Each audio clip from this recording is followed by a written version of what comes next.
Olá pessoal, tudo bem? Aqui é a professora Caroline, vamos para a aula 54. Ela faz parte da sequência didática 9, mas nós vamos deixar ela lá na sequência didática 10 para ter a sequência das aulas, tá?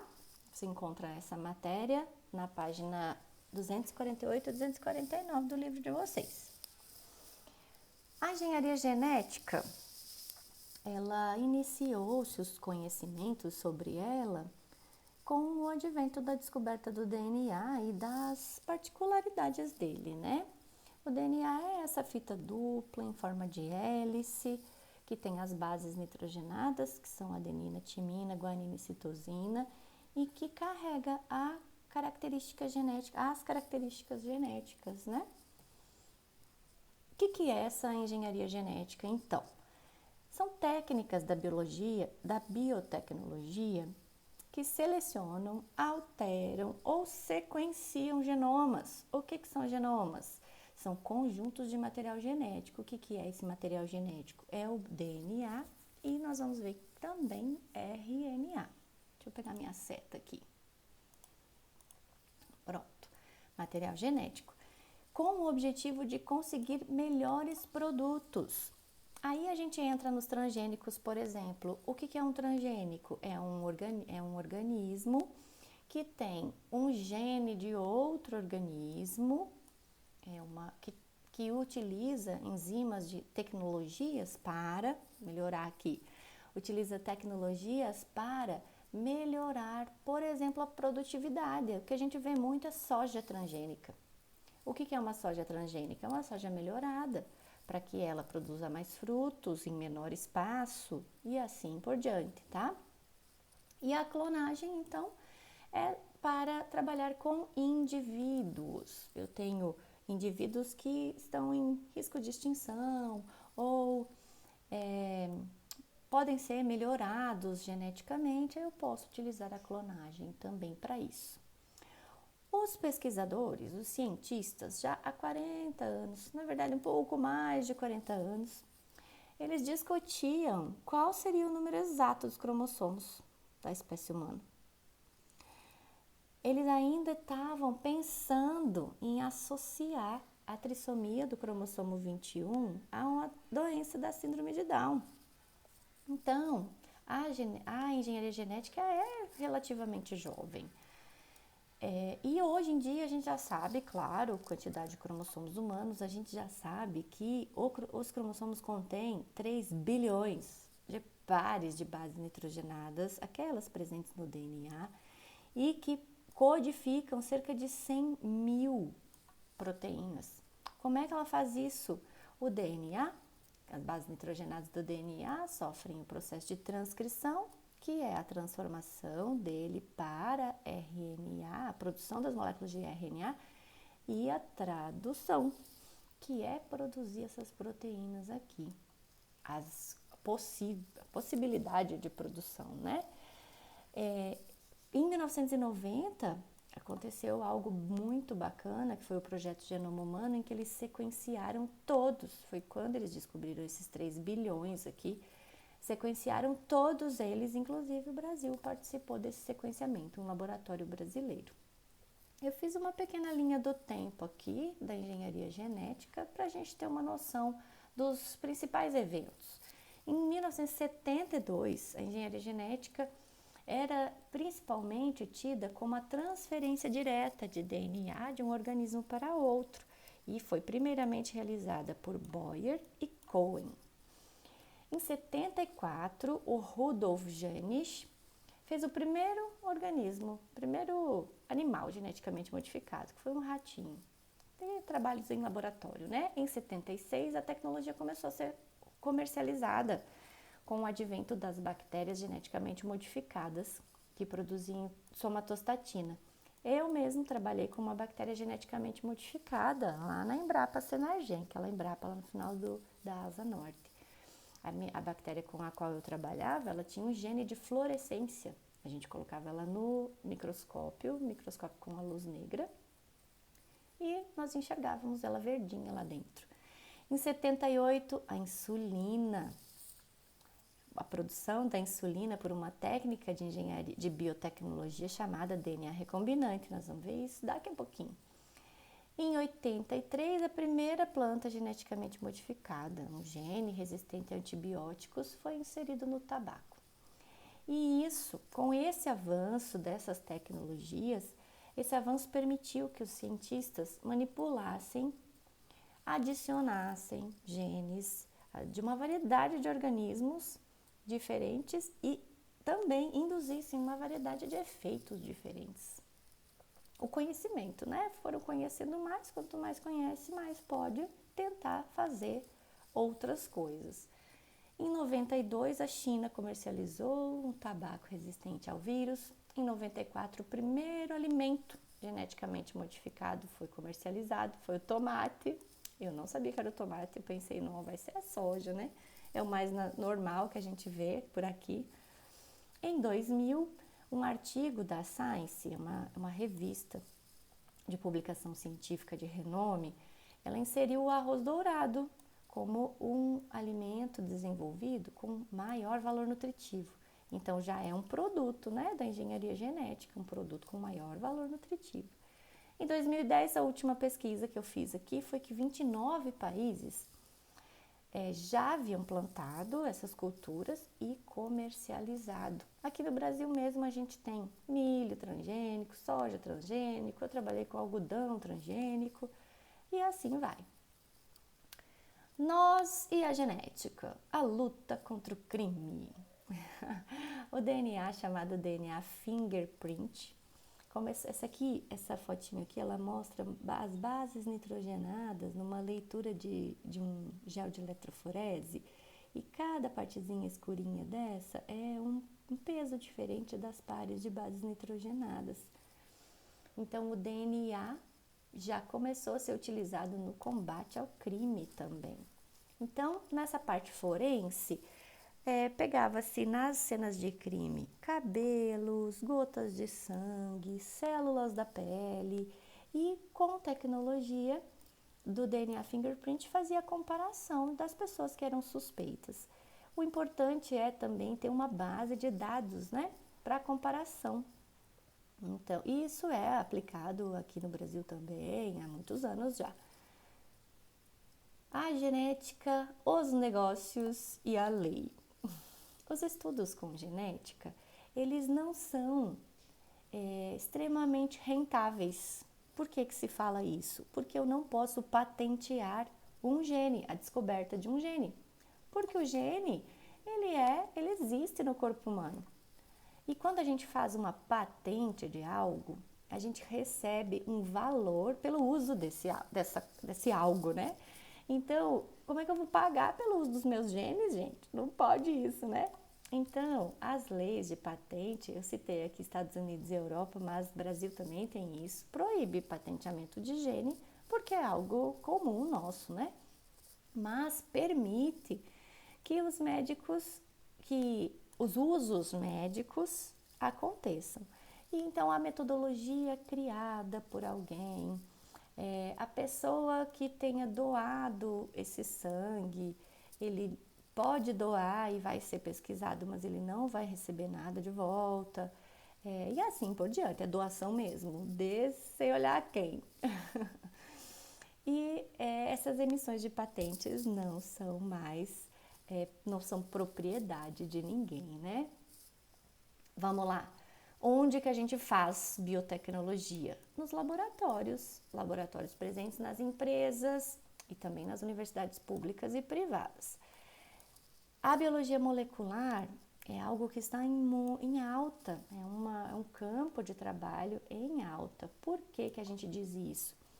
Porque as tecnologias de biologia molecular, elas são muito aplicadas para qualquer coisa. Então, eu faço biologia molecular para fazer melhoramento genético. Técnicas da biologia molecular aplicadas no DNA fingerprinting. E assim por diante. Mas ainda é necessário muito investimento, porque os principais laboratórios de biologia molecular estão principalmente nas universidades. E para isso precisa ter gente lá trabalhando, né? que são os estudantes de graduação, pós-graduação. Olha como a gente imagina que é um laboratório, todo branquinho, transparente, lindo, limpinho. Olha como ele realmente é. Cheio de reagentes, cheio de tubo de ensaio, as pipetas, tudo em cima da bancada. Vamos lá, as ferramentas da genética, a informática e as bases de dados.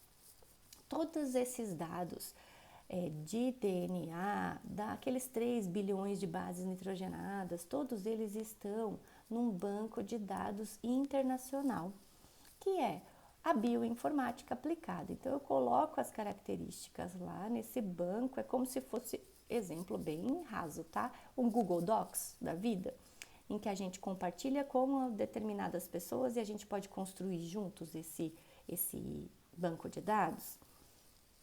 Só que a barreira, o desafio principal é o acesso, é que esses dados sejam acessados por todos os laboratórios do mundo. Isso ainda não acontece. As bases de dados com maior quantidade de dados, elas são pagas. Então, as universidades geralmente têm descontos para tê-las, mas tem que pagar de qualquer forma. E tudo que é pesquisado é colocado numa base de dados. Esses dados podem ser em forma de artigos científicos ou pode ser nessas bases de dados comuns. Pensando em banco de dados, olha só o que a Embrapa Recursos Genéticos e Biotecnologia tem. Que Embrapa que é essa, gente? É a Senargem, ali no finalzinho da Asa Norte. Ela tem um banco de germoplasma que é formado a partir da identificação, caracterização, preservação de células germinativas de alguns seres vivos, sejam animais ou vegetais. Na Embrapa Senargem tem um banco de germoplasma vegetal enorme, importante para a preservação dessas espécies. As sementes ficam lá armazenadas a menos 80 e eventualmente elas são retiradas para ver a viabilidade delas. A Embrapa Cerrados, estou falando essas só porque estão aqui do nosso ladinho, tá? Aqui no DF, lá em Planaltina, ela pretende formar um banco de germoplasma de animais silvestres, selvagens, como o lobo-guará, que está em risco, né, de extinção. Então, o que os cientistas estão fazendo? Eles estão reunindo informações e colocando num banco de dados. Essa informação é de banco de dados de tudo, de micro-organismo patogênico, de organismo padrão, como o rato, que é o que mais é trabalhado em laboratório, né? As drosófilas, que são a mosquinha da fruta, do gado para melhoramento genético, das plantas para um melhor cultivo. E tudo isso é colocado nessas bases de dados dos computadores, mas analisada por milhares e milhares de cérebros humanos, né? Então, precisamos de pessoas qualificadas para fazerem isso. Mercado de trabalho. As 3 principais grandes áreas são medicina, ciências biológicas e as ciências bioquímicas. Vou colocar o que de química aqui. Mas tem variações, tem pessoal. Na bioinformática a gente pode falar então de pessoal de TI, que gera esses bancos de dados. Tem gente de estatística para análise desses bancos de dados, então já está mais variável. Mas dentro dessas grandes áreas, você pode ser geneticista, pode trabalhar com melhoramento genético animal e vegetal. Eu tenho uma amiga que é zootecnista, ela trabalha com melhoramento de ovelhas, lá no Ceará.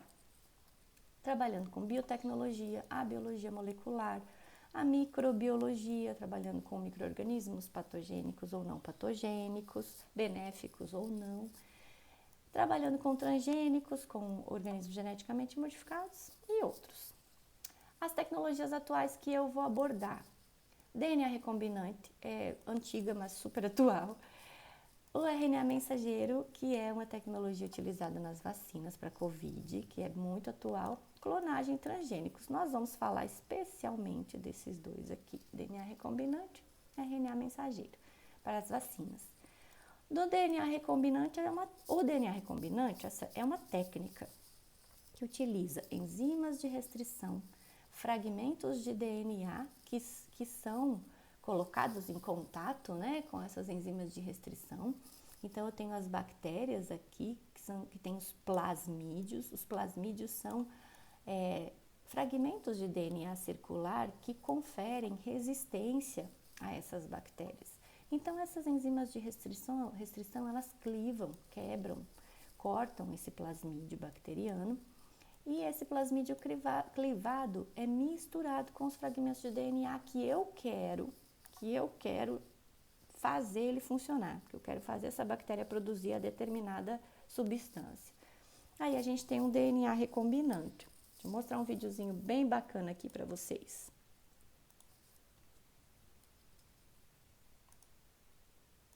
Aí. Passo a passo da construção do DNA recombinante. Primeiro, a molécula de DNA de um plasmídio circular é cortada utilizando-se enzimas de restrição. Depois, é encaixado nesse plasmídio aberto o pedaço de DNA do nosso interesse e ele é colado a molécula de DNA plasmidial com a DNA ligase. Após isso, ele é inserido na célula hospedeira, que irá então produzir a nova proteína. Veja na próxima figura um exemplo, o da produção da insulina recombinante, lá em 1978.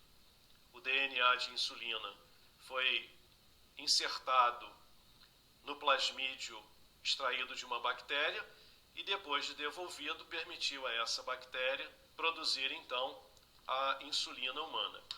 Essa produção de insulina humana foi uma grande vitória dos diabéticos, pois permitiu que eles deixassem de usar insulina bovina ou suína. Interrompi aqui. Esses adventos aí da engenharia genética são super marcantes. Toda vez não, mas agora fui lá dar a insulina para minha cachorrinha, que é diabética, que é uma idosinha diabética, e só pensei nisso. Gente, antigamente tinha que usar a insulina produzida por determinados organismos, como porcos e vacas, para aplicar. Imagina, não comprava ali na farmácia, não. Sabe lá Deus como que eles faziam. Enfim, vamos lá. RNA mensageiro e vacinas. Esse é o tema mais atual da aplicabilidade da engenharia genética. Achei bem bacana falar sobre isso. As vacinas, elas são componentes essenciais, né, para profilaxia, ou seja, para proteção contra doenças em animais, em todos os animais, inclusive humanos. E elas são baseadas no uso de um agente etiológico, ou seja, um causador de uma doença. É um vírus, uma bactéria ou um protozoário e assim por diante. Com o intuito de que, ao ser inoculado no hospedeiro, ele provoque uma resposta imunológica. O que é uma resposta imunológica? É fazer com que o nosso corpo já reconheça essa doença sem ficar doente, certo? É ter nossa proteção interna, protegendo assim contra futuras doenças, isso. As vacinas de RNA mensageiro, elas carregam o código genético do vírus, que contém as instruções para que a célula do corpo produza determinadas proteínas. O RNA mensageiro não é aquele que, junto com o RNA transportador e o ribossomal, faz as proteínas? Aqui ele está sendo utilizado para a produção. Eu vou mostrar já uma técnica que ele é utilizado para não produção de determinada proteína. Então, tem vários usos desse RNA mensageiro. Então, depois de inserido esse RNA mensageiro, essa imunidade, ela pode ser representada pelos anticorpos e pelos linfócitos T. Os anticorpos são as reações rápidas à vacina e os linfócitos T são as reações internas, tá? Que nós já vamos ver onde que ele acontece. Que dá ao organismo a capacidade de se defender. Não quer dizer que não causará a doença, quer dizer que poderá se defender com mais facilidade. Então, vamos lá. Covid-19, câncer, doenças infecciosas relacionadas a essas vacinas de RNA mensageiro. Os pesquisadores atualmente estão estudando e trabalhando com elas, na verdade já estão trabalhando há décadas, E esses estudos, e alguns estudos clínicos já foram realizados na tentativa de criar um imunizante.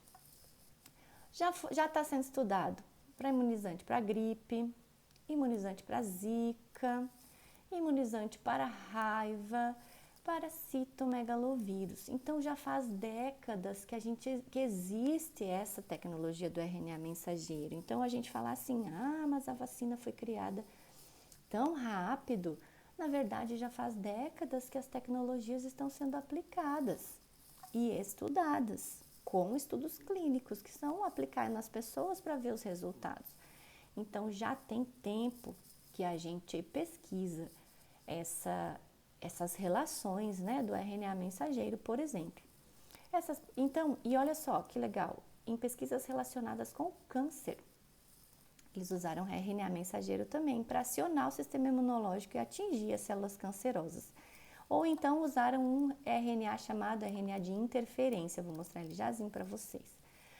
Atualmente, o foco dessas pesquisas aqui para RNA mensageiro é a busca de um imunizante, de um bom imunizante contra a Covid-19, que é essa principal doença que está acometendo a população hoje em dia. Olha aqui, uma possível ferramenta genética contra o câncer é o RNA de interferência. Ele bloqueia genes e é, quem sabe, uma alternativa para a cura do câncer. Sabem quais genes que eles vão atuar? Nos oncogenes, que são os genes de reconhecimento desses cânceres, do câncer. Na aula anterior, tinha um exercício que falava sobre oncogenes. Então, são esses aqui, são os genes de reconhecimento. Vamos lá, um esquema básico. Aqui, número 1. Olha o que eu coloquei aqui também. Esse RNA é de fita dupla. Nossa, professora, mas a gente sempre aprendeu que o RNA era de fita simples. Tem RNA de fita dupla, sim. E é esse aqui que é inserido por meio de um vetor. O que é esse vetor? Pode ser aquele plasmídio, o vetor viral, né, que eles chamam. E lá dentro da célula, os processos enzimáticos começam a acontecer. E essa dupla fita, ela se torna uma fitinha só. Logo depois, esse RNA pequenininho aqui, que é o chamado RNA de interferência, ele simplesmente destrói o RNA mensageiro, ou que já está lá na célula, sabe? Pronto para produzir as proteínas que ele quer, com a ajuda de várias enzimas, que são enzimas chamadas de complexo de silenciamento. Então, eles quebram, e essas partezinhas aqui, que são os RNAs mensageiros clivados ou fragmentados, eles não têm mais atividade. Então, eles inibem a atividade da determinada proteína que a célula cancerosa está produzindo. Inibindo a proteína, inibe também que a célula aumente de tamanho, porque um câncer é um crescimento desordenado de células que não estão corretas, né? Então, ele não permite que essas células continuem se multiplicando. Achei super bacana isso. Vamos lá para as vacinas. Os 3 passos para a criação de uma vacina de RNA mensageiro contra o Covid. No que se apega? RNA mensageiro, pensa comigo, RNA mensageiro, produção de proteínas. Então, eu vou me ater às proteínas do vírus. Qual é a proteína principal do vírus? É a proteína spike. Então, os cientistas identificam essa parte do código genético que é a produção dessa proteína spike. Em laboratório, eles modificam esse RNA mensageiro, trocam essa molécula para que o corpo identifique. Porque a molécula dificulta que o corpo perceba que está sendo infectado. Então, eles tiram em laboratório essa parte que deixa o vírus mais silencioso, sabe? E depois disso, esse RNA é envolvido por uma capa de nanopartículas lipídicas, parece um vírusinho, para que proteja e seja absorvido pelas células musculares. Eu vou passar dessa porque a outra achei muito mais legal. Então, olha só, a gente toma a vacina intramuscular. Ela é aplicada intramuscular, é uma agulhona. E aí sempre gera um aquecimento no local. Então, ele gera uma inflamaçãozinha lá. Quando gera essa inflamação, é que está começando essa resposta imune. Então, as células especializadas vêm para aquela região, identificam a vacina, percebem a presença do vírus que está inativado, né? O vírus que tem aquele RNA diferente, melhorado, e vão despertar a produção das defesas. Desperta a produção das defesas, que temos especialmente nos linfócitos T, que ficam principalmente produzidos ali no timo, que é uma glândulazinha que a gente tem aqui no peito, embaixo da nossa tireoide. Aqui, esses amarelinhos são os linfonodos. Então, linfonodos são as glândulas que produzem linfócitos. Esses linfócitos são amadurecidos nesses locais. Então, capacita a célula, o corpo, para se defender. Professora, quando a gente faz exame de laboratório para saber a quantidade de anticorpos, reconhece que tem nos linfócitos T? Não reconhece. Os linfócitos T são um tipo de defesa e cadê? Os anticorpos estão aqui, são outro tipo de defesa, outra forma de defesa. Então, as vacinas, elas são capazes de produzir duas defesas corporais para que essa proteína spike seja reconhecida rapidamente se a gente for contaminado por esse vírus, pelo vírus do Covid-19, por exemplo. Tá bom? Gente, por hoje é isso. Um beijinho a todos, até a próxima!